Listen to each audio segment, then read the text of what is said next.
Olá, tudo bem? Hoje nós vamos estudar sobre o surgimento dos partidos políticos em Israel. O primeiro grupo que a gente vai estudar são os fariseus. É difícil saber o significado correto do termo fariseu. A interpretação mais provável é que esse termo seja derivado do verbo hebraico parashá, que significa separar ou dividir. Se isso estiver correto, então o termo fariseu significa algo como povo separado ou os separatistas. No entanto, mesmo que esse seja realmente o significado de fariseu, não é possível afirmar com exatidão a que tal separação se refere. Alguns argumentam que seja a separação das impurezas, dos costumes mundanos. Outros sugerem que talvez seja que esse significado tenha uma aplicação mais histórica, como, por exemplo, uma posição política, ou seja, quando houve os outros impérios que nós mencionamos na aula passada. Os fariseus começam a surgir com o intuito de preservar a lei mosaica. Então, eles têm a Torá como a Torá que de Gênesis a Deuteronômio, como sua maior crença. Eles creem na lei mosaica, né, que está entre Gênesis a Deuteronômio. Eles creem em todos os outros escritos bíblicos também. E foi um povo que começou nos tempos de Esdras. Eles começaram a surgir. Povos que tinham eles tinham o intuito mesmo de se separar como um povo versado na lei judaica.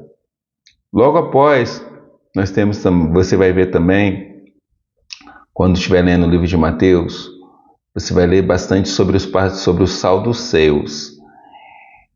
Provavelmente eles foram denominados assim por causa de Zadok, que foi um sumo sacerdote escolhido por Salomão, em 1 Reis, capítulo 2, versículo 35. Eles negavam a tradição e olhava com suspeita para qualquer revelação posterior à lei de Moisés. E eles negavam a doutrina da ressurreição e não criam na existência de anjos ou espíritos. Você pode ver isso em Atos 23, capítulo 3. Jesus também, um momento que os saduceus perguntam para ele sobre quem uma mulher ficaria após casar com vários irmãos. Jesus até fala que há ressurreição, e os saduceus não criam na ressurreição. Eles eram um povo, assim, os fariseus eram como estudiosos da Bíblia, só que eles pertenciam a uma classe um pouco mais baixa. Já os saduceus, eles eram a aristocracia de Israel. Eles eram bem suscetíveis aos romanos, eles tinham o favor dos romanos, eles eram como que assim, eles se envolviam bastante a cultura romana. Eles não eram tão separados como os fariseus e tinham também muitos interesses políticos. O essenismo, ou seja, os essênios, foi uma reação extrema de se separar dos que fariseus tinham de se separar do mundo.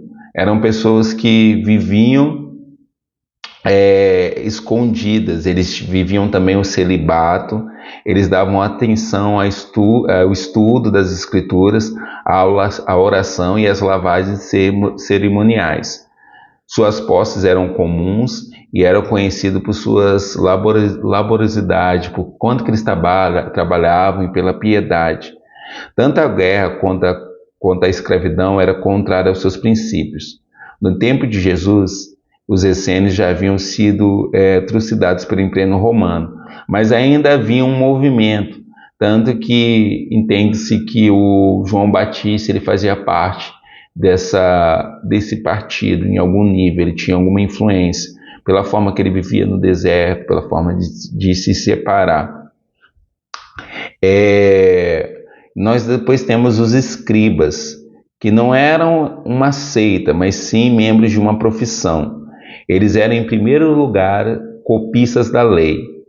Eles vieram a ser considerados autoridades nas Escrituras, porque eles também ensinavam o povo de Israel.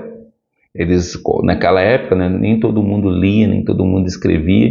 Então, os escribas, eles escreviam a lei, eles também eram considerados até mesmo advogados, porque como eles escreviam, eles tinham muito conhecimento da lei. Junto com os fariseus também, muitos escribas eram fariseus e vice-versa, né? E por isso que a sua linha de pensamento era semelhante à dos fariseus, com os quais eles são frequentemente associados no Novo Testamento. Nós temos os herodianos, que eram pessoas que criam nos interesses de Herodes. Eles sempre cooperavam com os romanos. Seu nome foi tirado de Herodes, o Grande, que procurou romanizar a Palestina em sua época. Os herodianos eram mais um partido político com uma seita religiosa. Os herodianos, eles sempre buscavam favorecer Roma em tudo que eles faziam. Como foi até mencionado anteriormente, até tem uma errata no outro vídeo, que dado momento pergunta-se para Jesus de quem era se devia se dar tributo para Herodes. E Jesus diz que dá a César o que é de César e dá a Deus o que é de Deus. E os herodianos, eles sempre buscavam a vontade de Roma dentro de Israel. Nós temos também um grupo muito importante, que são os samaritanos. A gente vai ver em João capítulo 4. Eles eram uma miscigenação de judeus e gentios. Você vai ver essa miscigenação em 2 Reis, capítulo 17, versículo 24. Foi quando o povo de Israel foi levado cativeiro, foi levado cativo, e levou-se povos gentios para a terra de Israel para se misturar. Por isso que os samaritanos eram rejeitados pelos judeus, porque eles não tinham sangue puro e também praticavam muita idolatria. Esse era o motivo pelo qual os judeus não se relacionavam com os samaritanos. Nós temos também um grupo chamado, que é conhecido como os Zelotes. Eles eram um grupo político do século I que buscava promover uma rebelião contra o Império Romano, com o intuito de libertar Israel pela força, que determina por promover a Primeira Guerra Judaico-Romana. Aqui, esses Zelotes, eles têm origem na Guerra dos Macabeus. É interessante que há comentários que entende-se que o Judas, que traiu Jesus, ele seria um zelote, que ele esperava que Jesus fosse libertar Israel por meio da força. Então, é muito interessante a gente compreender os zelotes, você observar que quando falar desse povo, eram povos que eram pessoas, era um partido que estava sempre buscando por meio da força bélica, paralisar Roma. Eu recentemente até ouvi um comentário que é muito legal, de que aquele homem na cruz que se arrependeu, ele seria um zelote, que uma das maneiras de que Roma tinha de punir os zelotes, as pessoas que levantavam rebeliões contra o império, era a crucificação na cruz. É muito interessante.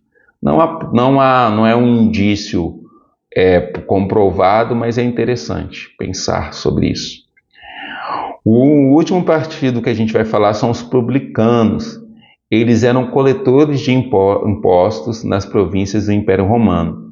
De acordo com Buckland, havia dois tipos de publicanos: os publicanos gerais e os publicanos delegados. Os publicanos gerais respondiam ao imperador romano e eram responsáveis pelos impostos. Os publicanos delegados eram aqueles que eram comissionados pelos gerais para coletar os impostos nas províncias. Esses eram considerados como ladrões e gatunos. E essa era a profissão do autor do evangelho que a gente está estudando. E na próxima aula eu vou falar um pouco mais. Deus abençoe.